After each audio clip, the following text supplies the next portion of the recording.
একটা পাখির পেটের ভেতরে কোনো দানা পানি নাই, কিন্তু আল্লাহর উপর তাওয়াক্কুল করে পাখিগুলো যখন বের হয়ে যায়, বিকেল বেলা পেট ভর্তি করে, উদর ভর্তি করে, আবার পাখির নিরে পাখিগুলোরে ফিরিয়ে দেয় কে? পাখিগুলো কি আমাদের মতো খাবার জমা করে রাখতে পারে? আমরা তো 7 দিনের বাজার একবারে করে ফ্রিজে রাখি। পাখিদের ফ্রিজ আছে না? আছে। আমাদের অতিরিক্ত টাকা হলে আমরা ব্যাংকে ব্যালেন্স করে রাখতে পারি, অ্যাকাউন্ট করে রাখতে পারি। পাখিরাও তো অ্যাকাউন্ট করে রাখে না?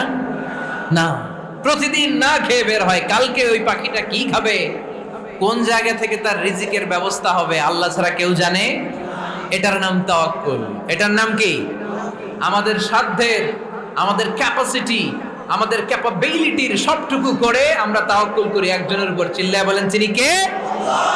এজন্য ইসলাম আমাদেরকে শিখায়, সালাত যখন শেষ, বের হয়ে যাও, কাজে নেমে পড়ো। কাজে কোনো